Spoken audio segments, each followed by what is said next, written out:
पूर्णमदः पूर्णमिदं पूर्णात् पूर्णमुदच्यते पूर्णस्य पूर्णमादाय पूर्णमेवावशिष्यते। ॐ शान्ति शान्ति শান্তিঃ। আমাদের ঈশোপনিষদের প্রথম মন্ত্র এবং দ্বিতীয় মন্ত্রের পাঠ আমরা করেছি। আজকে আমাদের তৃতীয় মন্ত্রের পাঠ শুরু করতে যাচ্ছি। প্রথম দুটি মন্ত্রের মূল যে বক্তব্য সেটি একবার বলে দিই, পুনঃ উচ্চারণ করে রাখি। সেটা হচ্ছে ঈশ্বর দ্বারা সমস্ত জগৎকে উদ্ভাসিত দেখতে হবে, সবকিছুকে তাঁর প্রসাদ রূপে ভোগ করতে হবে। কিরকম ভাবে করতে হবে না, অলুলুপ হয়ে, অর্থাৎ লোলুপতা তার মধ্যে থাকবে না, ত্যাগে প্রতিষ্ঠিত হতে হবে এবং সেই হিসাবে কর্ম করতে হবে। শতায়ু জীবনের উল্লাস নিয়ে কর্ম করে যেতে হবে শেষ পর্যন্ত। এটা প্রথম এবং দ্বিতীয় মন্ত্রের একটি সারার্থ, অর্থাৎ দৃষ্টিত্ব, কর্তৃত্ব এবং ভোক্তৃত্ব, এই তিনটির সমন্বয়ে ঈশ্বরের যে ধর্ম, সেই ধর্ম মানুষের মধ্যে সেই একই ধর্মের প্রকাশ ঘটাতে হবে। সেই জন্য দৃষ্টিত্ব, ভোক্তৃত্ব এবং কর্তৃত্বের কথা দুটি মন্ত্রে সমন্বিত করা আছে। তাহলে দৃষ্টি মানে বিশুদ্ধ দৃষ্টি বিশুদ্ধ ভোগেরই বিশুদ্ধ কর্ম হতে পারে, এবং সেটাই যে জীবনের আদর্শ হওয়া উচিত। জীবনের পরিপূর্ণতা যে সেই কর্মের মধ্যে দিয়ে সম্ভব, সেই পূর্ণায়ত জীবন দর্শনের কথা প্রথম এবং দ্বিতীয় মন্ত্রের কথা বলা হলো। এবার তৃতীয় মন্ত্রের মধ্যে যে এই যে দৃষ্টি, ভোগ এবং কর্মের যে বিশুদ্ধিতে জীবন যেভাবে প্রতিবুদ্ধ হতে চাইবে বা প্রতিবুদ্ধ করতে হবে, তাহলে সেই প্রতিবোধ আসবে কোথা থেকে? সেই প্রতিবোধ আসবে আমাদের আত্মসচেতনা থেকে। সেই আত্মসচেতনতা কিভাবে আসবে তারই একটি ব্যতিরিক মুখে বা ব্যতিরিক অন্যায় এই সম্বন্ধ করে, বিশেষ করে ব্যতিরিকের উপর জোর দিয়ে এই তৃতীয় মন্ত্রের কথা এখানে বলা হবে যে আসুরিয়া নামতে লোকা অন্ধেন তমসাবৃতঃ তান্স্তে প্রত্যাবিগচ্ছন্তি একে চ আত্মহনঃ জনাঃ। এই মন্ত্রের সরাসরি যে অনুবাদ, বঙ্গানুবাদ তিনি করেছেন, শ্রীমৎ অনির্বাণ এভাবে করেছেন যে আসুরীয় হচ্ছে সেই সব লোক অন্ধ তমিশ্রায় যারা ছাওয়া, তাদেরই দিকে তারা চলে যায় যারা নাকি আত্মঘাতী জন। তাহলে অসূর্য বা অসূরীয় লোকগুলো কোন লোকগুলো? যেগুলো কিনা অন্ধ তমিশ্রতে ঢাকা রয়েছে, এবং সেই অন্ধ তমিশ্রের দিকে যারা চলেছেন তারাই বেসিক্যালি আত্মঘাতী। মন্ত্রের প্রথম অনুচ্ছেদে উনি বলছেন যে দৃষ্টি, ভোগ আর কর্মের বিশুদ্ধিতে প্রতিবুদ্ধ করতে হবে জীবনকে। এই ছিল আগের মন্ত্রে একটি তাৎপর্য, মন্ত্র দুটির তাৎপর্য। তাহলে এই প্রতিবোধ কোথা থেকে আসবে? তখন বলছেন যে এই প্রতিবোধ আসে আত্মসচেতনতা হতে। আলোচ্য মন্ত্রে তারই বিবৃতি। তাহলে তৃতীয় মন্ত্রের যে বিবৃতিটা হবে, সেই বিবৃতিটা হবে যে আত্মসচেতনতা কিভাবে প্রতিবোধের অন্বিত হয়ে বিশুদ্ধ দৃষ্টি, বিশুদ্ধ ভোগ এবং বিশুদ্ধ কর্মে প্রতিবুদ্ধ হয়ে জীবনকে উদ্বুদ্ধ করবে, তার সূত্র আমাদের এই তৃতীয় মন্ত্রের মধ্যে রয়েছে। সারাংশ হচ্ছে, মানে এনার যতগুলো অনুচ্ছেদ করা হয়েছে এই মন্ত্রটিকে ব্যাখ্যা করার জন্য 11খানা অনুচ্ছেদে উনি বলেছেন। সেই 11 অনুচ্ছেদের যে গতি, সেই গতিটা একটু বলে দিই, তাহলে ধরতে সুবিধা হয়। প্রথমে তিনি এই মন্ত্রের মধ্যে আসুরিয়া এবং আত্মহা, এই যে দুটি শব্দ, এইটারই মূলত বেশি বিস্তার করেছেন, এবং এই দুটি বিস্তার করতে গিয়ে তার পদ্ধতি হয়েছে এই যে অসূরীয় শব্দ এবং আত্মহা শব্দের যে প্রসিদ্ধ অর্থ তাকে তিনি বলেছেন, এবং সেই অর্থকে বলার পরে তার ব্রাহ্মণ সংহিতা এবং মন্ত্র, ব্রাহ্মণ সংহিতা, আরণ্যক এবং মন্ত্র, এই তিনটি ভাগে যে দৃষ্টি আছে, যে দৃষ্টি সাধারণত আমাদের কাছে উপনিষদের ব্যাখ্যায় প্রচলিত নয়, তিনি সেইটার উপর জোর দিয়েছেন। জোর দিয়ে বলেছেন যে আত্মহা কি, আর আসুরা লোকই বা কি, আসুরা লোকের সংহিতার দৃষ্টি কি, আত্মহার সংহিতা দৃষ্টি কি আছে, এবং তার সাথে সাথে আত্মবোধ যে জাগিয়ে রাখার জন্য যে অগ্নিহোত্র যজ্ঞের কথা বলা আছে সেইটার কথা বলেছেন। এবং তারপরে সেই আত্মবোধ যে সৃষ্টির মূলে, এবং সেই সৃষ্টির মূলে গিয়ে যে সামান্য ধর্ম, মানে ব্রহ্মের যে সেই সাধারণ সামান্য ধর্ম, সেখানে অস্মিতা এবং অস্তিতা, মানে অস্মিতা এবং অস্তিতা, এই দুটি ধর্মে একটা প্রাকৃত চেতনায় এবং অপ্রাকৃত চেতনায় কি করে অস্তিতা এবং অস্মিতার মধ্যে দিয়ে আমরা সেই আত্মবোধের দিকে পৌঁছাতে পারি, একটা সর্বভাব, একটা একটা দেবাতীত ভাবের দিকে পৌঁছাতে পারি, সেইটিকে বলে তারপর তিনি তিনটে লোকের কথা বলেছেন। মানে আমাদের যে প্রাকৃত জগৎ, সেই প্রাকৃত জগতের পেছনে যে আমাদের একটা বুদ্ধিগ্রাহী অতীন্দ্রিয় জগৎ, এবং তারপরে যে মিত্রজ্যোতির প্লাবন জগৎ, এবং তারপরে যে বারণী শূন্যতার জগৎ, এই চারটে জগৎ একে অপরকে যে আবৃত করে আছেন, সেই আবৃত রহস্য খুলে দিয়ে আত্মহাকে তিনি নিয়ে গেছেন সেই পরম চেতনার মধ্যে, যেখানে প্রলয় হবে, যেখানে উদ্ভাস হবে, সেইখানে বা সেইখানকার দৃষ্টি থেকে উনি বলছেন।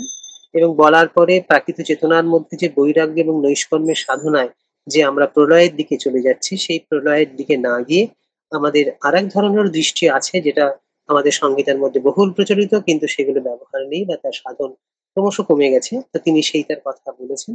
বলার পরে তারপরে সেখান থেকে আত্মভাবের মধ্যে প্রলয় নয়, আত্মভাবের মধ্যে দিয়ে অতিস্থিতিতে যাওয়া, এবং সেই অতিস্থিতিতে গিয়ে মৈত্রী বা বারুণী চেতনার সাথে এক হয়ে নিজের মানে সেখানকার অস্মিতাকে বজায় রেখে প্রলয় না করে উদ্ভাস হয়ে যাওয়া, এইরকম একটি ধারা ধরে তিনি এগিয়ে গেছেন এই 11 অনুচ্ছেদে।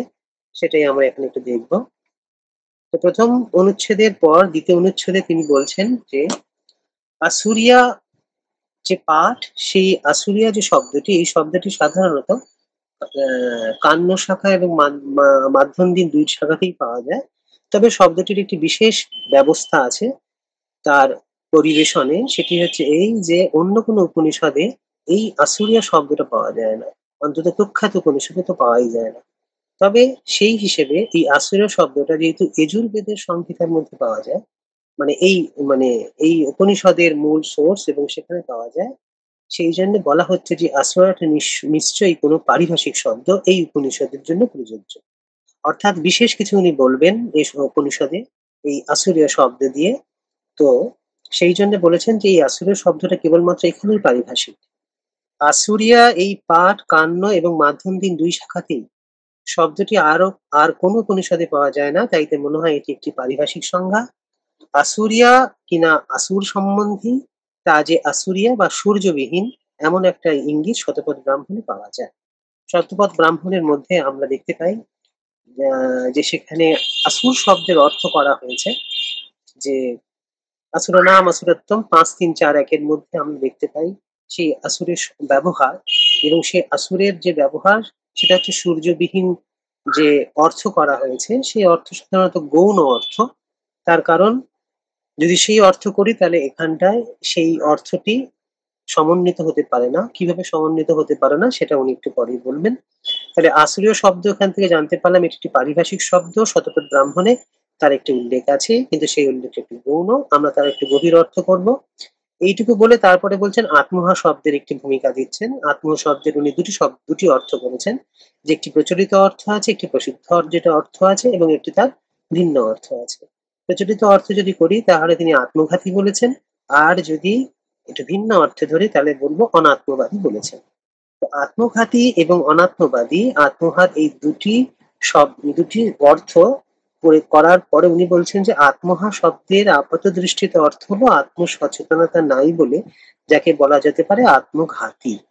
কিন্তু শব্দটি আরেকটি অর্থ আছে, সেটা হচ্ছে কি, শব্দটি আরেক অর্থ হচ্ছে যে হতে পারে যে আত্মাকে যে স্বীকার করে না, অর্থাৎ অনাত্মবাদী। তাহলে আত্মাহার দুটি অর্থ, আসুরিয়ার সূর্যবিহীন অর্থ, মানে সূর্যবিহীন লোকের অর্থ, এই দুটি একটি প্রাথমিক ভাবে করে তারপরে তিনি এই আসুরিয়া লোকের একটা সামান্য ভূমিকা দিচ্ছেন, যে বেসিক্যালি এটা কি, সেটা হচ্ছে প্রেতির পরে যে সেখানে যায়, প্রেতির পর সে যেখানে যায় সে হলো অন্ধ তমসে আবৃত অসুরিয়া লোক বা বারুণী রাত্রি শূন্যতা।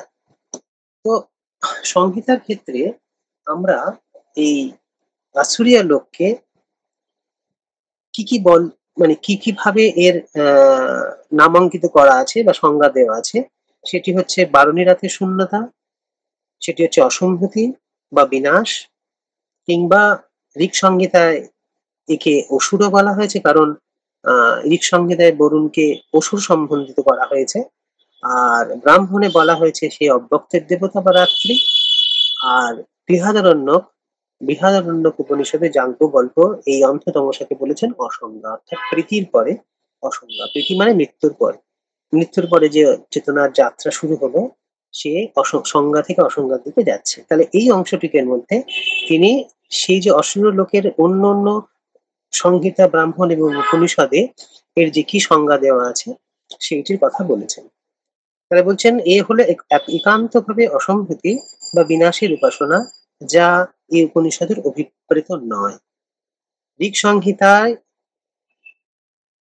বরুণ বিশেষ করে অসুর, ব্রাহ্মণে তিনি রাত্রি বা অব্যক্তের দেবতা, আর মন্ত্রে বর্ণিত অন্ধ্যতমকে বৃহদারণ্যকে যাজ্ঞবল্ক্য বলেছেন প্রীতির পরে অসংজ্ঞা। তাহলে এই ২ নম্বর যে অনুচ্ছেদ, সেই ২ নম্বর অনুচ্ছেদে উনি বলছেন যে আসুরিয়া মানে সাধারণ অর্থ তার কি, আত্মহার সাধারণ অর্থ কি, এবং এই আসুরিয়া লোকের কোথায় কোথায় তার প্রাসঙ্গিকতা রয়েছে, সেই প্রাসঙ্গিকতার কথা এখানে তিনি সামান্যভাবে তুলেছেন। এটা একটি ভূমিকা হিসেবে আমরা গ্রহণ করতে পারি। তৃতীয় অনুচ্ছেদে আমরা দেখছি যে আত্মহা শব্দের তিনি প্রচলিত অর্থ গ্রহণ করে কি তার অর্থ মন্ত্রের অর্থ করছেন, যে আত্মহা শব্দের প্রচলিত অর্থ ধরলে মন্ত্রটির তাৎপর্য হবে যে সারা জীবন যদি আত্মসচেতন না থেকে মোহের ঘরে কাটিয়ে দেয়, অর্থাৎ সারা জীবন যারা আত্মসচেতন না থেকে মোহের ঘরে কাটিয়ে দেয়, প্রীতি বা মৃত্যুর পর তারা এক মহামোহের অন্ধত্ব মিশ্রাতেই ঢলে পড়ে। সম্মোহ প্রাকৃত মানুষের এই দশা। অর্থাৎ আমাদের যদি প্রীতির সাধনা না থাকে, যদি মৃত্যু সম্পর্কে সচেতনতা না থাকে, তাহলে আমাদের আত্মসচেতনার যে অভাব ঘটে তাতে আমাদের একটা মোহ ঘটতে থাকে কি, গুণময় যে অনন্ত একটি জগৎ রয়েছে, সেই গুণময় অনন্ত জগতের মধ্যে দিয়ে সুখ দুঃখের মধ্যে দিয়ে আমাদের চেতনা যেভাবে পৃষ্ঠ হতে থাকে, তাতেই আমরা কি হতে হতে থাকি, রীতিমতো মানে পরিস্থিতিতে নিজেদের ঢেলে দিই সেভাবে, এবং তাতে হয় কি সেই মহাময়ের অন্ধত্ব মিশ্রার মধ্যে আমরা ডুবে যেতে থাকি। প্রাকৃত চেতনায় এরকমই একটি ঘটনা ঘটতে থাকে, জীবনে সে চলে ফেরে প্রায় বেহুশ হয়ে, অর্থাৎ গুণময়ের মধ্যে সে হুঁশ হয়ে থাকে, কিন্তু বেহুশ হয় কোন জায়গাটায় না, সেই প্রীতির পরে যে বিজ্ঞান, যে প্রেত্য বিজ্ঞানে তার কোনো সেভাবে সম্বন্ধিত হয়নি বা হয়নি তারা, সেই জন্য তারা কি হয়, তারা সম্মূঢ় হয়ে থাকে, বেহুশ হয়ে থাকে। যেটুকু তার হুঁশ তা অহংয়ের, আত্মার নয়, অর্থাৎ অপরা প্রকৃতির অহংয়ের মধ্যে সে রয়েছে। কেননা তার দৃষ্টি মোর ফেরানো বাইরের দিকে, অর্থাৎ বস্তুর দিকে, অন্তরের দিকে নয়, অর্থাৎ ভাবের দিকে নয়। আবৃত্ত চক্ষু না হলে মানুষ আত্মাকে জানতে পারে না, অর্থাৎ অন্তর্মুখী যদি না হতে পারি, অর্থাৎ আমার চেতনার মুখে যদি আমরা অন্তর্মুখী না করতে পারি, আবৃত্ত চক্ষু না হতে পারি, তাহলে আমাদের আত্মাকে জানা সম্ভব হয় না। তখন তখন আত্মন্যী বা আত্ম সচেতন নয়, সে আত্মহা, তার জীবনের অন্ধকার জের চলে মৃত্যুর অন্ধকারে, এই তার নিয়তি। তৃতীয় নম্বর যে অনুচ্ছেদ আছে সেখানে আত্মহার একটি সাধারণ অর্থ করেছেন সাধারণ দৃষ্টিভঙ্গিতে। সেটি হচ্ছে কি, সেটির মূল ব্যাপার হচ্ছে যে সাধারণত প্রাকৃতিক জীবনে মহামোহের অন্ধত্ব মিশ্রার মধ্যে, গুণময় সত্তার মধ্যে আমরা সম্মূঢ় হয়ে রয়েছি, এবং আমাদের দৃষ্টি বস্তুর দিকে, ভাবের দিকে নয় বা অন্তরের দিকে নয়, আবৃত্ত চক্ষু নয় বহির্বৃত্ত চক্ষু রয়েছে।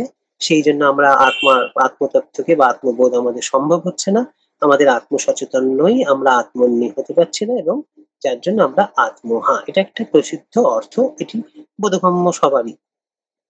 এরপরে তিনি এখানে একটি আপত্তি তুলছেন যে চেতনার সংকোচই একমাত্র মানুষের গুণময় সত্তাকে বোঝায় না, এই গুণময় সত্তাকে ভেতর থেকেও আমরা বেরিয়ে আসতে পারি। চতুর্থ অনুচ্ছেদে তিনি সেই ধরনের একটি কি দিয়েছেন, আপত্তি তুলেছেন যে কিন্তু এ নিয়তি সবার নয়, এর মধ্যেও কোটিকে কোটিক হলেও লোকোত্তর শ্রদ্ধার আবেশে নচিকেতার মতো কেউ কেউ অমৃতের পিপাসা নিয়ে জেগে ওঠে। জন্ম মৃত্যুর আবর্তনের সম্মুখে দাঁড়িয়ে সে দেখতে পায় তার নিজের মধ্যেই রয়েছে এক অজ ভাগ, এক অজর অমৃত অধুমক জ্যোতির্শিখা, যা নিত্য লেলিহান হয়ে উঠেছে মিত্র আর বরুণের ধামের দিকে। এই চিদগ্নির বোধই হলো আত্মবোধ, অগ্নিহোত্রী হয়ে একে অহরহ জাগিয়ে রাখায় আর্যের জীবন।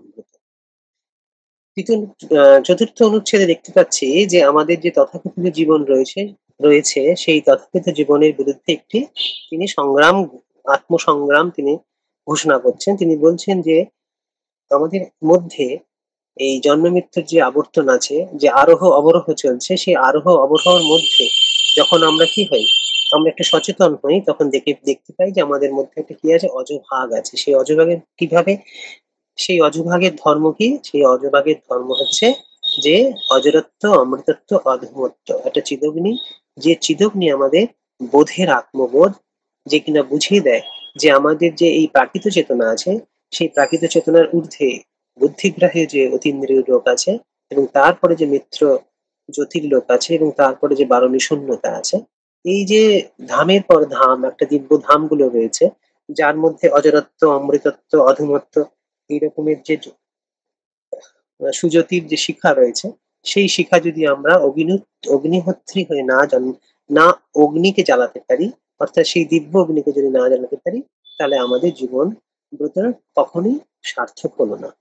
কিন্তু আমাদের নিয়তি সম্মুখ হয়ে থাকা না, আমাদের নিয়তি নচিকেতার মতো অভিপ্সিত হওয়া, এবং সেটাই হচ্ছে আমাদের আর্যের জীবন ব্রত।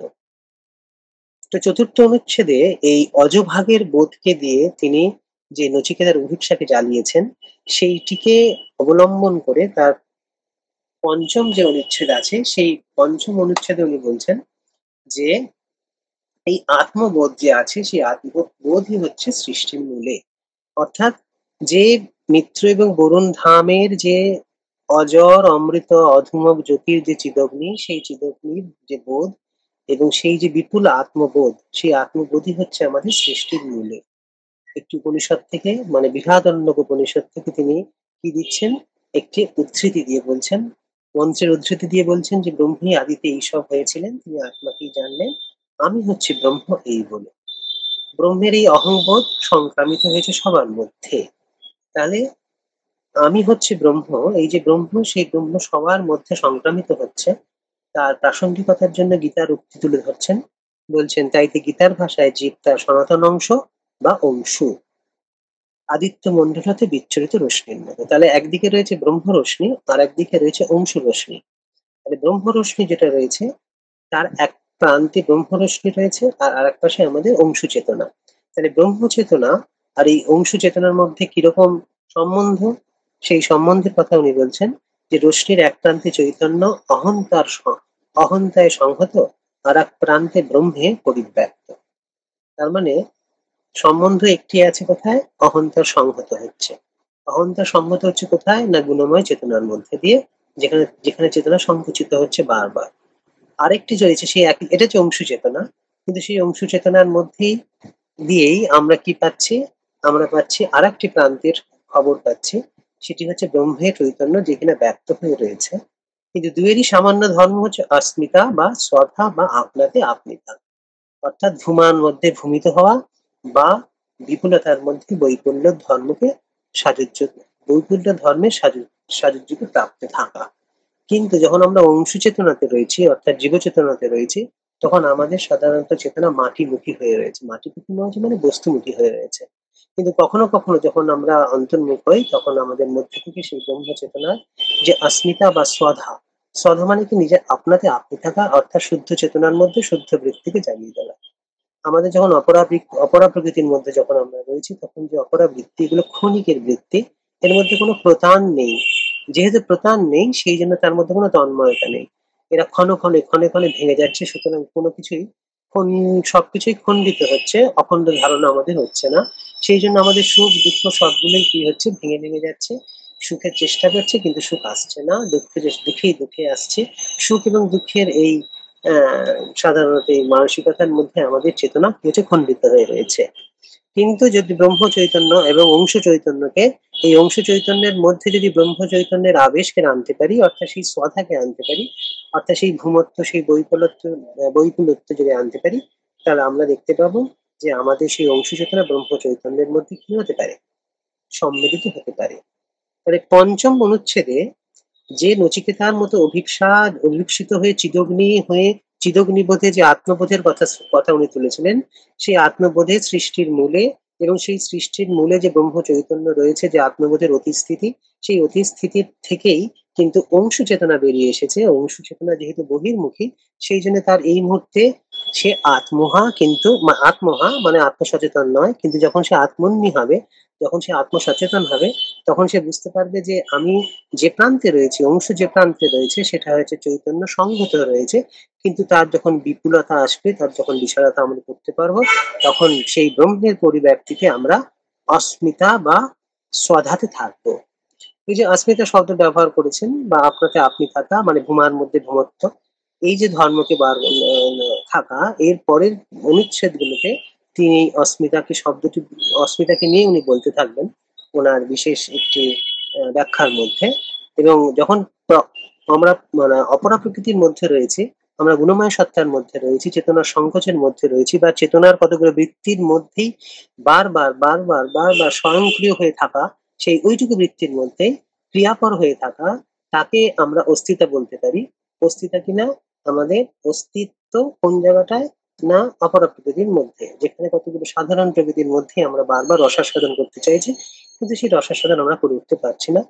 কিন্তু যখন আমরা অস্মিতা পেতে পারবো, অর্থাৎ ধূমার বোধ আসবে, যখন আমার বৈকল্যের বোধ আসবে, যখন আমরা সর্বগ্রাহিত্ব এইরকম একটা বৃত্তি পাবো, তখন আমরা অস্মিতাকে পেতে পারি। তো সেই অস্মিতাই হচ্ছে আমাদের সাধনার মূল লক্ষ্য। অস্মিতা থেকে যদি আমরা যখন অস্মিতার মধ্যে ঢুকবো, তখনই আমরা সেই আত্মহার যে জাল, সেখান থেকে বেরিয়ে আসতে পারবো। তার শুরু করছেন উনি এই তার পরের অনুচ্ছেদে অস্মিতা আর অস্তিতার একটি সম্বন্ধ করার জন্য। প্রাকৃত ভূমিতে অস্থিরই বেশি প্রভাব, সেখানে অস্মিতা পরাভূত। কিন্তু যখন অস্মিতা যখন অস্তিত্ব বা অস্তিতার কে যখন পরাভূত করবে, তখন আমরা সেই পরম চেতনার অস্মিতা বা সেই ভূমার বৈপুল্য দিয়ে বা ভৌম চৈতন্যের মধ্যে দিয়ে আমরা ব্রহ্ম চৈতন্যের আত্মবোধকে আমরা পেতে পারি। ৬ অনুচ্ছেদে উনি বলছেন যে এই অস্মিতা বা স্বধাকে আমরা যখন হারিয়ে ফেলি, তখনই আমরা আত্মহা, অর্থাৎ যে ব্রহ্ম চৈতন্যের মধ্যে বা ঈশ্বর চৈতন্যের মধ্যে আমাদের কি ছিল, আত্মবোধের আত্মবোধের বৈপুল্য ছিল, আমরা যখন তাকে হারিয়ে ফেলি, সেই অস্মিতা সধাকে যখন হারিয়ে ফেলি, তখন আমরা আত্মহা হয়ে পড়ি। প্রাকৃত ভূমিতে চেতনার উন্মেষ হয় অস্তিতার বোধ নিয়ে। অস্মিতার বোধ জাগে তার প্রত্যাঘাতে অনেক পরে, অর্থাৎ যখন আমাদের মধ্যে নচিকেতার মতো অভিপ্সা হয়, অজভাগের যখন আমরা সন্ধান পাই, যখন আমাদের সাধারণ এই সুখ দুঃখের মধ্যে আমরা তৃপ্ত হই না, যখন মনের মধ্যে সেই চিদগ্নি বা সেই অজরত্ব অমৃতত্ব অধমত্ব জ্যোতিষিখা যদি কখনো জ্বলে ওঠে, তখন আমরা কি করি, তখন প্রত্যাঘাত মধ্যে দিয়ে, তখন অস্মিতার মধ্যে দিয়ে জেগে ওঠে, গিয়ে অস্মিতা জেগে ওঠে। তো বলছেন যে প্রথমটায় সব আছে তা বুঝি, কিন্তু আমি আছি কিনা সেটা বুঝি না। অর্থাৎ অংশ চেতনার মধ্যে যে ব্রহ্ম চৈতন্যের অস্মিতা লুকিয়ে আছে, সেইটা আমরা বুঝি না। প্রথমটায় সবই আছে তা বুঝি, সবই আছে তাই বুঝি, মানে গুণময় সত্তার মধ্যে সবই আছে, কিন্তু আমি আছি, অর্থাৎ অংশ চেতনার মধ্যে যে ব্রহ্ম চৈতন্যের অস্মিতা আছে, সেইটাকে আছে কিনা সেটা আমরা বুঝি না। অস্তিতার কাছে তখন অস্মিতা তখন পরাভূত হয়। তারপর থেকে অস্মিতার বিরুদ্ধে যখন অস্মিতার মাথা চারা দিয়ে ওঠার যে নিরন্তর প্রয়াস, তাই আমাদের জীবন হয়। আর অস্মিতা যদি বৃহৎ হয়ে অস্মিতাকে আত্মসাৎ করতে পারে, তাহলেই জীবনের সার্থকতা। উপনিষদে তাকেই বলা হয়েছে ব্রহ্মভাব বা সর্বাত্মভাব। সংগীতায় যার অনুরূপ হলো দেবাতীত বা সর্বাতীত। ৬ নম্বর অনুচ্ছেদে দেখতে পাচ্ছি যে তিনি একটি প্রসঙ্গ টেনে আনলেন, একটি হচ্ছে দেবাতীত, একটি হচ্ছে সর্বাতীত, একটি হচ্ছে আধ্যাত্মিক দৃষ্টি, আর একটা হচ্ছে আদিদৈবিক দৃষ্টি। এর জন্য কি প্রয়োজন? উনি বলছেন যে অস্মিতাকে প্রয়োজন, অর্থাৎ ব্রহ্ম চৈতন্যের যে শ্রদ্ধা, ঈশ্বর চৈতন্যের যে শ্রদ্ধা, আপনাকে আপনি থাকা, সেই বৈকল্যত্ব, সেই অকামহত, সেই অপিপাসত্ব, সেই ভূমার বোধ, এই যে জিনিসগুলো নিয়ে আমাদের যে অস্মিতা আছে, সেই অস্মিতা এসে যতক্ষণ না অস্মিতাকে পরাভূত করছে, ততক্ষণ আমাদের মধ্যে কি আসবে না, আত্মবোধ আসবে না। উপনিষদদের সেই ব্রহ্মাত্মভাব বা সর্বাত্মভাব যেটা আছে, সেই ভাব আমাদের ফুটবে না। এবং সংহিতার যান ভাব হচ্ছে দেবাতীত এবং সর্বাতীত। বিশেষ করে বেদ মীমাংসা থেকে এবং গায়ত্রী মন্ডল থেকে কিছু কিছু অংশ থেকে এখানে সর্বাতীত এবং দেবাতীত এই অংশের কিছু কিছু পার্ট এখানে ইনসার্ট করা হয়েছে। যেমন সংহিতায় সর্বাতীত মানে সবার সঙ্গে এক হয়ে যাওয়া, যা কিনা আমাদের পঞ্চযজ্ঞের মধ্যে ছিল, যে সবার মধ্যে সেই ঈশ্বরকে দেখে আমরা কি পাই, তাহলে এক হয়ে যেতে পারি। তো সেই সর্বাতীত মানে সবার সঙ্গে এক হয়ে যাওয়া। কিছু কিছু মন্ত্র আছে, সেই মন্ত্রের অংশ থেকে তুলে রাখা, মানে তুলে আনা হয়েছে এই অংশগুলি। যে আবার সুবিধা যখন আমার সামনে পিছনে উত্তর দক্ষিণে, অর্থাৎ সর্বত্র সর্বভাবে পরিত ভাবে রয়েছেন, অর্থাৎ সর্বত্র যখন তাকে অনুভব করছি, তখন সর্বাতীতের আবির্ভাব রয়েছেন। সর্বাতীত সবিতনো রাসতা দীর্ঘামায়ু, অর্থাৎ আমাদের মধ্যে চারিদিকে উত্তর দক্ষিণ সব দিকে পরিত ভাবে যখন আমি অনুভব করতে পারছি, তখন সেটা আমার সর্বাধিক ভাব রয়েছে। এমনি করে যজ্ঞ এবং ধিকে সিদ্ধ করে দেবতারা আমাদের মধ্যে রত্নের দীপ্তি ফোটাতে চাইছেন এই সর্বাতীতের জন্য, অর্থাৎ সেই সর্বভাবের জন্য। এই অগ্নিদেব দিয়ে তুমি আমাদের বৃহতের ভাবনা এবং উৎসর্গের সাধনাকে সংবর্ধিত করো। আমাদের তুমি প্রচোদিত করো দেবা আত্মভাবের জন্য, দেবতাকে প্রচোদিত করো সংবেগ দিতে।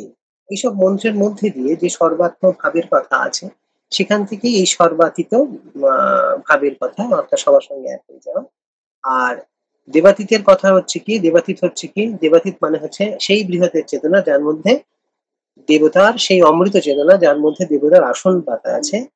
সোম, যা নিরন্তর ধ্যানে মগ্ন, অর্থাৎ সোম সাধনা মানে ঋক সংহিতায় যে নবম মন্ডল আছে, সেই নবম মন্ডলে সর্বত্র যেমন সোম সাধনার কথা বলা আছে, সেখানে আমাদের সেই দেবাতীতের কথা আমরা পাই, যেখানে কিনা এমন অমৃত চেতনা রয়েছে বৃহৎ, যার মধ্যে এই দেবতার আসন। সেই আসনে আমরা পেলে তার সঙ্গে তার কি লাভ হবে, আমাদের সাধর্ম লাভের যে প্রয়াস, সেইখানে থাকবে। সর্বাতীত এবং দেবাতীতের কিছু কিছু জায়গা থেকে কিছু ওই উৎপত্তিগত অর্থ করে সেই দেবাতীত এবং সর্বাতীতের মধ্যে আনা হয়েছে, এখানে ইনসার্ট করে দেওয়া হয়েছে কিছুটা বোঝার জন্য।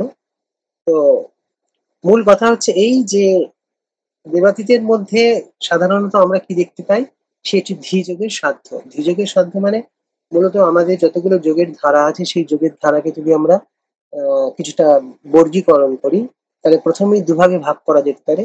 একটি হচ্ছে নিরোধযোগ, একটি হচ্ছে আবেশযোগ। আবেশযোগ হচ্ছে ধীযোগের মধ্যে পড়ে। আবেশযোগ হচ্ছে সাধারণত, নিরোধযোগ সাধারণত সংহিতার মধ্যে খুব বেশি প্রবল নয়, সংহিতার মধ্যে আবেশযোগ খুব প্রবল। যখনই কোনো বৃহৎ দেবতাকে দেখছি, বৃহৎকে দেখছি, তার ভাবে আমি আবিষ্ট হচ্ছে এবং তার সেই আবেশের মধ্যে দিয়ে আমি আমার নিজেকে হারিয়ে ফেলছি মানে বৃহতের মধ্যে নিজেকে আমি কি করছি, আত্মসমর্পণ করছি। তো এতে কি হচ্ছে, এতে সেই বৃহৎ আমাকে একেবারে ছেয়ে নিচ্ছেন, তিনি আমাকে আবৃত করে রয়েছেন, তিনি আমাকে ছন্দিত করে চলেছেন। এই যে বিষয়টা ম্যাক্সিমাম সংহিতার মন্ত্রের মধ্যে এই ধরনের ভাব বেশি পরিস্ফুটিত হয়। এবং এই আবেশযোগ খুব সহজযোগ। আমি আমার যে যে যত সংকোচ আছে আমার মধ্যে, সমস্ত আমি ঢেলে দিলাম কার মধ্যে, সেই বৃহতের মধ্যে, এবং আস্তে আস্তে আমি বৃহৎ হয়ে গেলাম।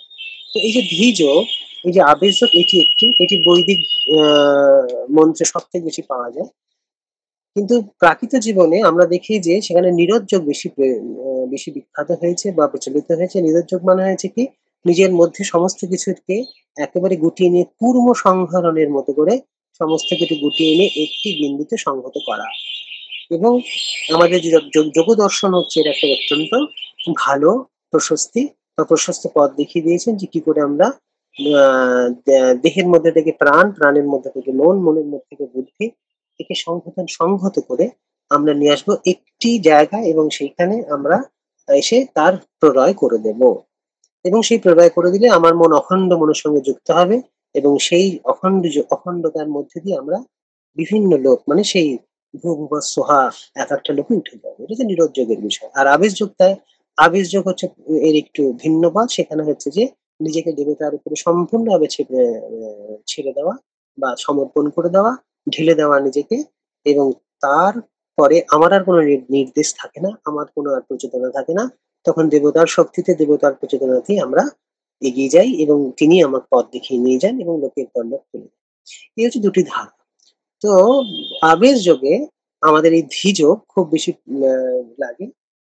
ধীযোগে আছে। ধী হচ্ছে আমার সেই বুদ্ধি যা কিনা আমার বোধিতে পর্যবসিত হয়, অর্থাৎ এক অখণ্ড চিদানন্দের মধ্যে আমি রয়েছি এবং সেই বোধের মধ্যেই সেই বোধই আমাকে কি পরিচালিত করে চলেছে।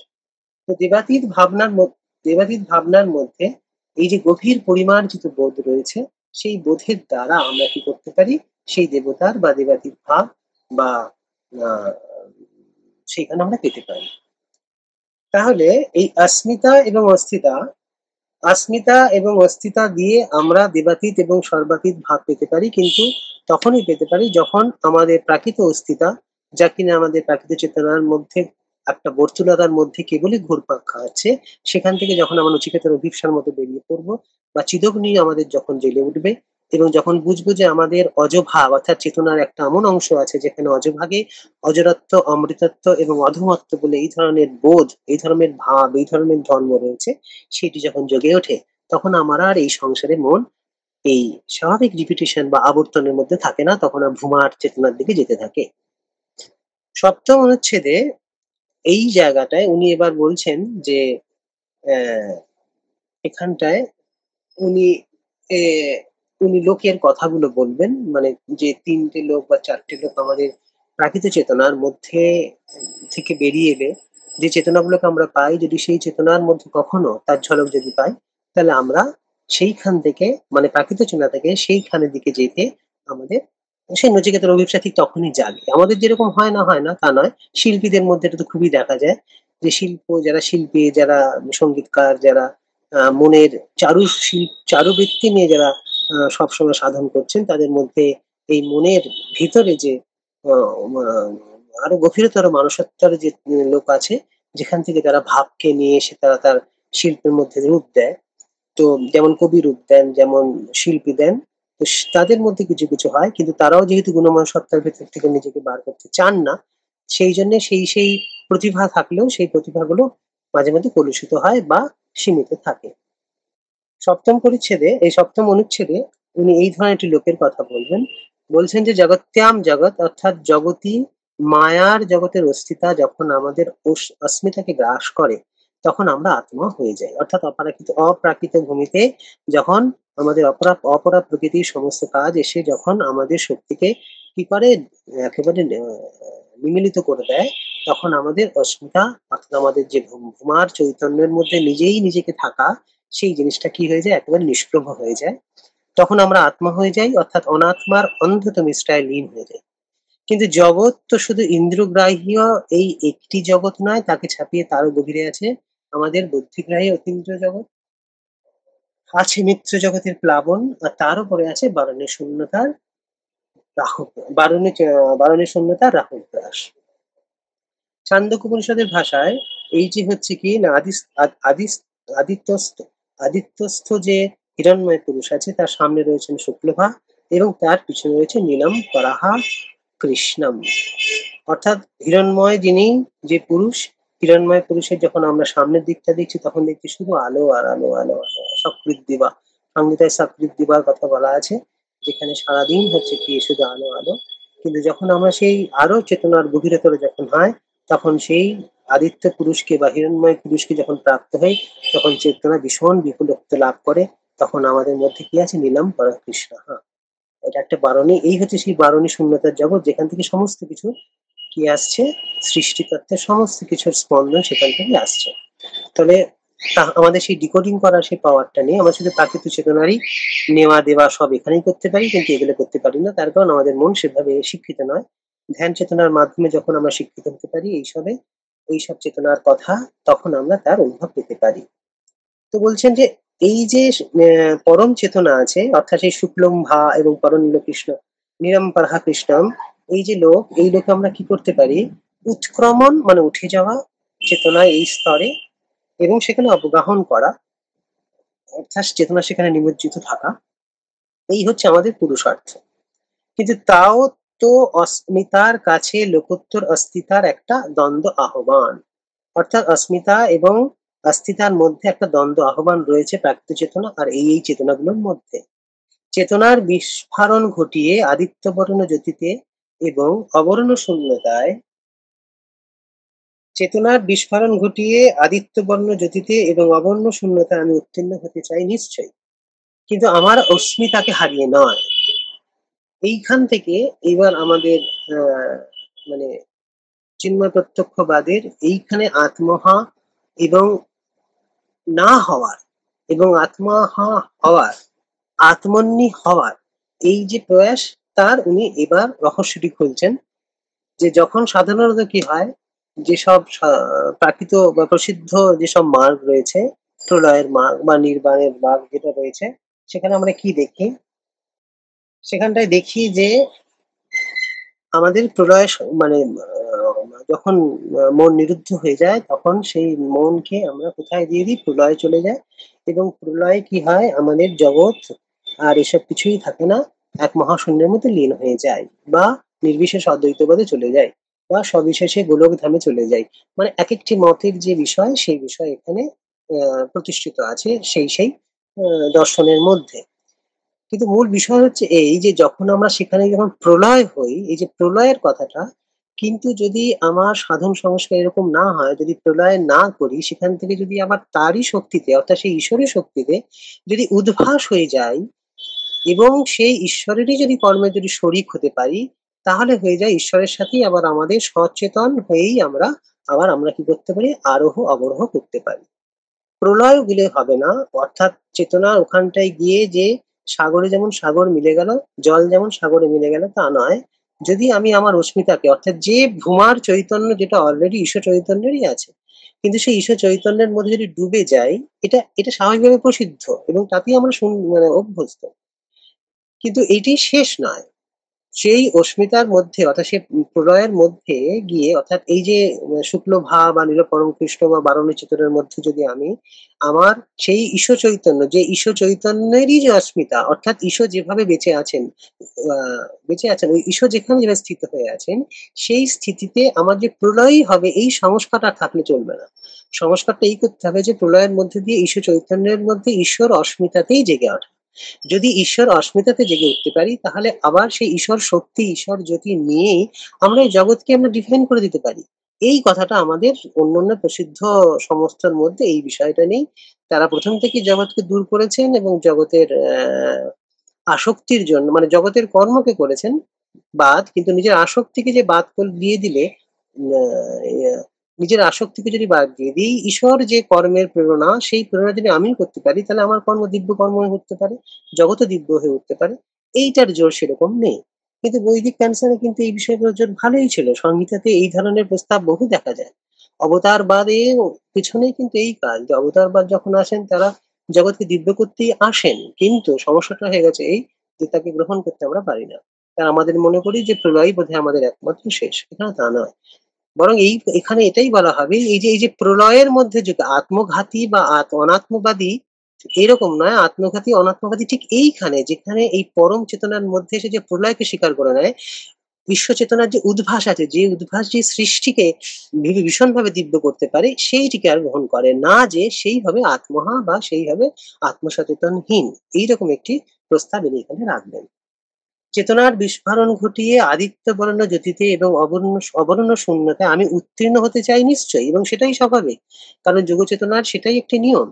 কিন্তু যোগ চেতনাতে প্রলয় হবেই, কিন্তু সেই প্রলয়ে যদি আমরা সেই প্রলয়টিকে যদি বারবার অভ্যাস করি, সেই সাধন করি, তাহলে অর্থাৎ সংস্কার নিয়ে সাধন করি, তাহলে প্রলয়ের পরেও আমাদের কি হয়? উদ্ভাস হয়, এবং সেই উদ্ভাস ঈশ্বর শক্তি, ঈশ্বর চেতনা নিয়ে উদ্ভাস হবে।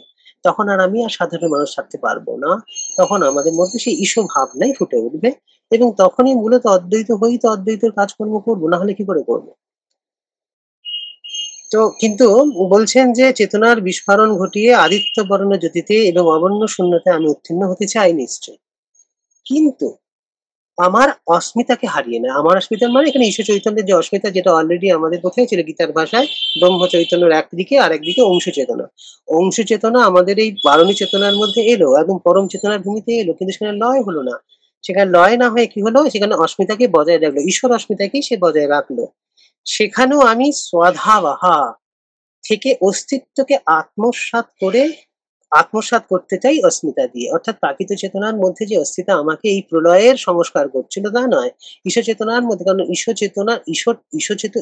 চেতনার তো কোনো বাধা নেই প্রলয়ের মধ্যে। ঈশ্বর চেতনার আবার উদ্ভাসেও কোনো বাধা নেই, কারণ তিনি সব দিক থেকেই মুক্ত।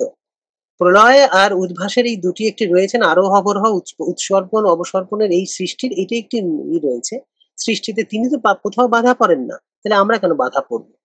তাই বলছেন যে এই যে অস্মিতা, ঈশ্বর চৈতন্যের যে অস্মিতা, সেই অস্মিতা দিয়েই আমি কি করব, আমার প্রাকৃত অস্তিত্ব বা অস্তিত্বকে আত্মসাৎ করে সেই ঈশ্বর যে অস্মিতা, আমি সেখানে সদা হয়ে থাকবো, আপনাতে আপনি থাকবো, অর্থাৎ ধুমার মধ্যে ভূমত্ব থাকবো, বৈপল্য থেকে বৈপল্যত্ব নিয়েই থাকবো।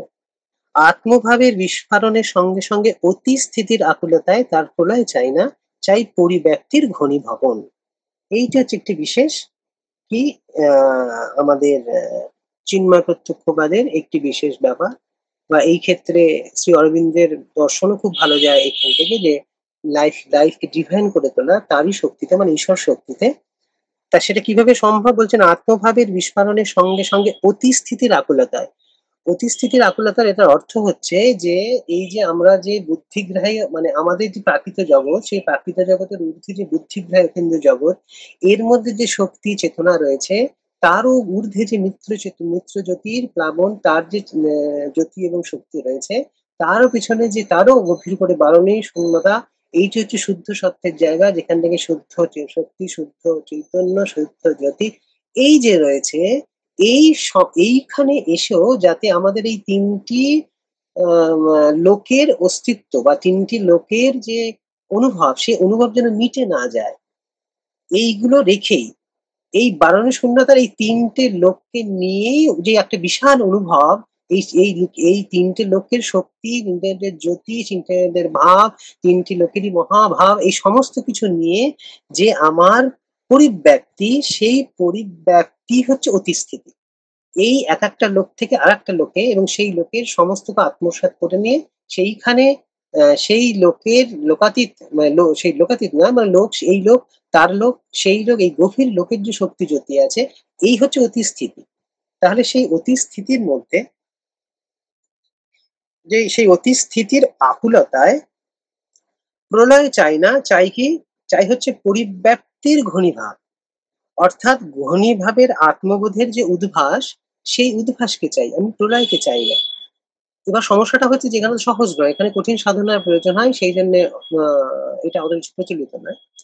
কিন্তু বারবার হয়তো বানের জলে সব ভেসে যাবে, তবু এই অপ্রকৃতম গহনম গভীরম, এই যে পলি পড়ে আত্মস্থিতির চর জাগবে, এবং এই আত্মস্থিতি হবে সেই অতি স্থিতির নির্যাস এবং তার স্বয়ম্ভু চিৎকেন্দ্র। এটার অর্থ হচ্ছে কি, এটার অর্থ আমরা যখন চোখের সামনেই দেখি যে সাধনার একটি উপরের স্তর গেলেই মানুষের মধ্যে বা সেই সাধকের মধ্যে যেমন একটা কি আছে, একটা পরিতৃপ্তি আসে, একটা বিশেষ ধরনের অনুভব যখন হয়, ব্রহ্মভূমির যখন বিশাল অনুভবটা আসতে শুরু করে, তখন মনে হয় যেন এটাই তার শেষ কথা।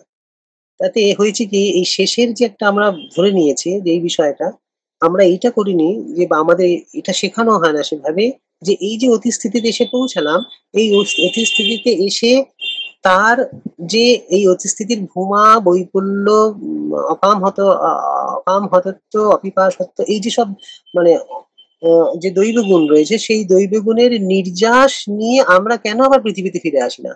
জগতের যে সৃষ্টি, যে সৃষ্টির মধ্যে ঈশ্বর নিজেকে ঢেলে দিচ্ছেন, সেটা সুন্দরই আছে, কিন্তু আমাদের যে অপ্রাকৃত জীবনে যেটুকু আসক্তিময়, সেই আসক্তিময় জীবনটির মধ্যেও সেই আলো ফেলে কেন তাকে দিব্য করে তুলছে না, সেইটি কেন হচ্ছে না? তার কারণ হচ্ছে যে আমরা সেই অতিস্থিতির যে নির্যাসটা নিয়ে এসে আমার এই আত্মভাবকেই আমার সৃষ্টির যে চিৎকেন্দ্র করব, এইটি করতে আমরা একদমই ভুলে গেছি, বা আমাদের সেই বিষয়ে কোনো জোরই নেই।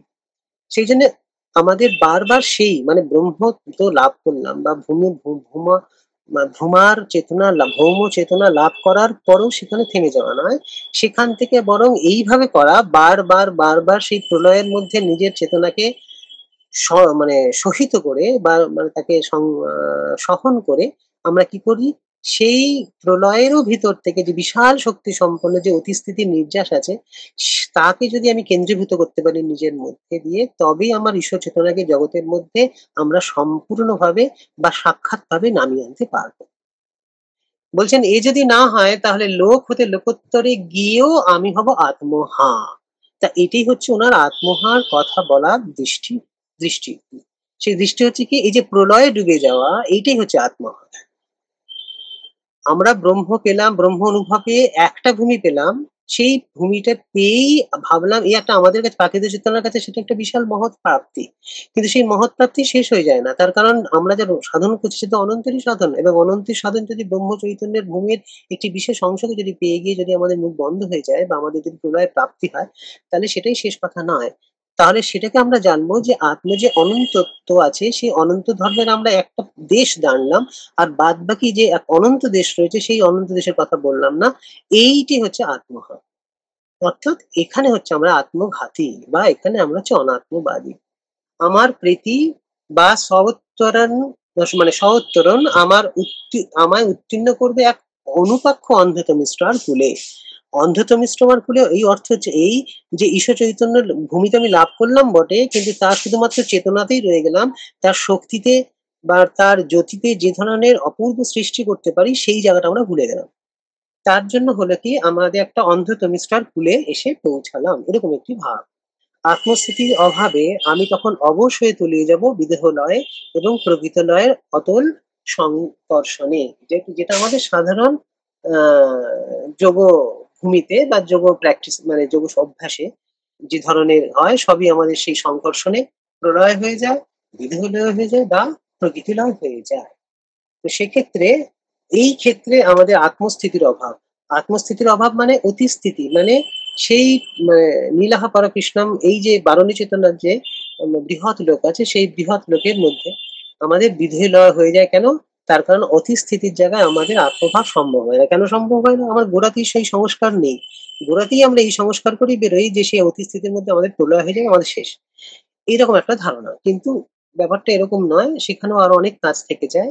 সেটা হচ্ছে কি, অতিস্থিতির মধ্যে আমাদের সেই তার যে নির্যাস আছে, অজত্ব, অমরত্ব, অধমত্ব, বিশালত্ব, বিপুলত্ব, এই ধরনের যা দৈব সম্পদের যে বিশালত্ব, মানে ধর্ম আছে, বিপুল ধর্ম আছে, সেই ধর্মের নির্যাস যদি আমরা না করতে পারি, তার স্বয়ম্ভূ চিৎকেন্দ্র যদি না হতে পারি, তাহলে আমরা আত্মহা হব, আত্মন্যী হব না। এইরকম একটি প্রশ্ন তিনি তুললেন এই 7 নম্বরে অনুচ্ছেদে, এবং সেখানেই তিনি তার একটা পথ আমাদের দেখালেন যে আত্মভাবের বিস্ফোরণের সঙ্গে সঙ্গে অতিস্থিতির আকুলতায় প্রলয় চাই না, চাই হচ্ছে সেই ঈশ্বর চৈতন্যেরই পরিব্যাপ্ত ঘনীভাব। সেইটা আমাদের দরকার, কারণ সে তখন আমাকে দেখিয়ে দেবে যে প্রলয়ের পরও হয় একটা উদ্ভাস।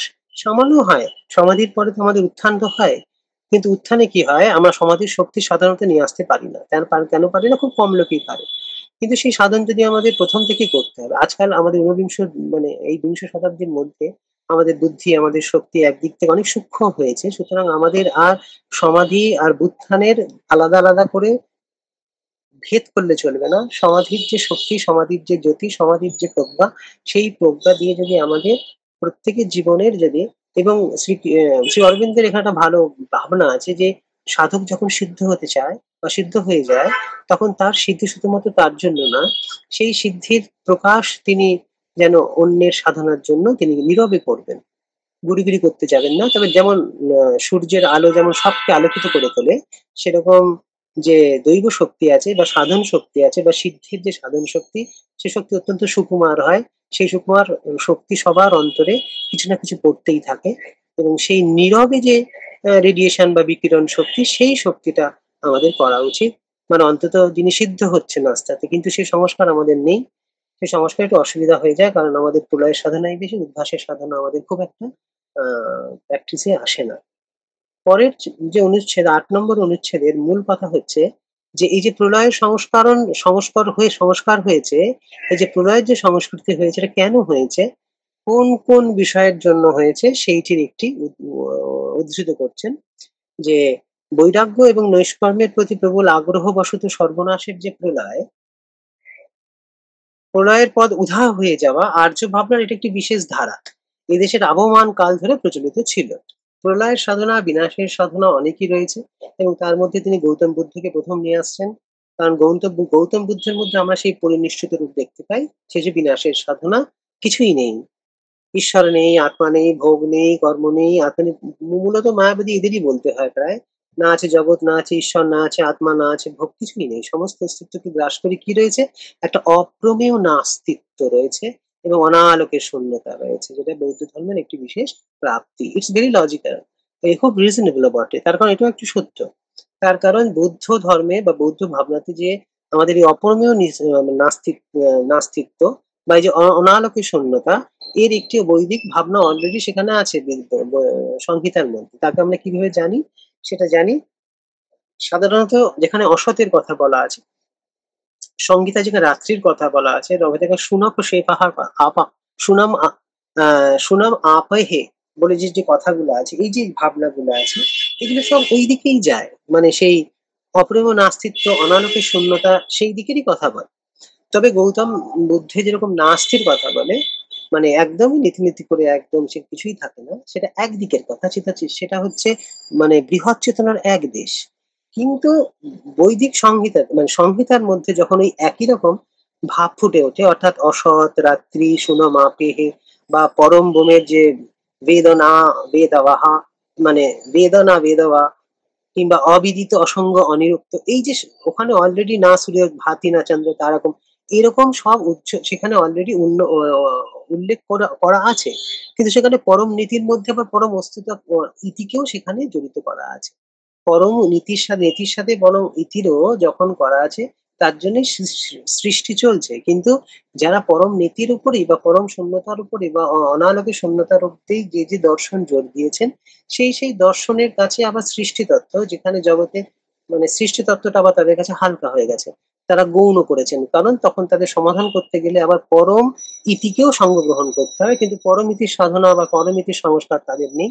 সেই জন্য নেই না, তাদের কাছে গৌণ। সেই জন্য পরম নীতিকেই রেখেছেন, অনালোক শূন্যতায় রেখেছেন। সেই জন্য বৌদ্ধ ধর্মে কি হয়েছে, সাধারণত জগতের সম্পর্কে সেভাবে আর কোনো সৃষ্টি সম্বন্ধে কোনো রকমের তর্ক বিতর্কের তারা করেননি। পরবর্তীকালে যখন সেই বৌদ্ধ সংকট কাল আসে, যখন তখন তারা জগতের বিশেষ কিছু ভাবতে গিয়েছিলেন সম্পর্কে, কিন্তু তাদের মতে সেগুলো খাটেনি বলে আহ, জগৎ সম্পর্কিত সৃষ্টি সম্পর্কিত সমস্যা অনেক ভুগতে হয়েছে পরবর্তীকালে কালে। মানে ও যখন শঙ্করাচার্য ঠিক আগের 200 থেকে 300 বছর, যখন মানে বৌদ্ধ ধর্মের আর সনাতন ধর্মের মধ্যে যখন কিছুটা তর্ক বিতর্ক চলছিল, তখন তারাই আবার মানে বৌদ্ধ আচার্যরা আমাদের কি শিখিয়েছিলেন কি, তারা শিখিয়েছিলেন তাদের মতে কিভাবে সৃষ্টি হয়। তার সেটা না হলে তর্ক হচ্ছিল না। তো যাকে তো অসৎ সুনম আপাহা বা বেদনা বেদাহা বা অসঙ্গ বা অনিরুক্ত বা না সূর্য হাতি না চন্দ্রে তারকম, এই ধরনের একটি পরম শূন্যতা আমাদের সংগীতের মধ্যেও আছে। কিন্তু সেই পরম শূন্যতা বা পরম পূর্ণতারও একটা দিক, সেটি এই দুটো দিকেই নিয়ে স্বচ্ছন্দ ভাবে আমাদের বৈদিক ভাবনা চলছে। কিন্তু যেহেতু বৌদ্ধ ভাবনা একটি বিশেষ রূপ নিয়েছিল, বৌদ্ধ ভাবনার পরে তারপরে আমাদের নিরোধ যোগের একটা বিশাল ভূমি ছিল, বিশাল জগৎ ছিল, যে জগতে আমরা এই করেছিলাম। তো তাই বলছেন যে এটা যদি অস্বীকার করি, তাহলে কি হয়ে যায়, এরকম ধারণা করলে হয় কি মহৎ বিনষ্টি হয়। কিন্তু এই মহৎ বিনষ্টিকে অনুভবের শেষ কথায় উনি এখানে একটি যে এই বলছেন, জিজ্ঞাসা দিয়েছেন যে তাহলে একটা প্রশ্ন এসে যায়, যদি পরম নীতি অনালোকে শূন্য যদি হয়, তাহলে এই সৃষ্টি এলো কোথা থেকে? সে কি উজিয়ে গিয়ে আবার ভাটিয়ে আসবার জন্য নয়? যা অসৎ তাই কি সতের জনিতা নয়? রাত্রির চোখেও কিসের আলো? তার হৃদয়ে দুলছে কাল কলনাহীন কোন সমুদ্রের অর্ণব? যেখানে কিছুই ভায় না সে অনালোকে এ কোন অনুভব? অনালোকের অনুভার কথা যে আছে বৈদিকে, তাহলে সেগুলো কি যদি আমরা পরম শূন্যকে গ্রহণ করতে পারি। আজকে এই অব্দি রাখি। পরের দিন আমরা এই পরম শূন্যতার পিছনে পরম পূর্ণতার কথা তিনি তুলবেন পরেরটায়, সেইটি নিয়ে আমি বলবো। ঠিক আছে দাদা। আচ্ছা। ও শান্তি শান্তি শান্তি হরি ওম।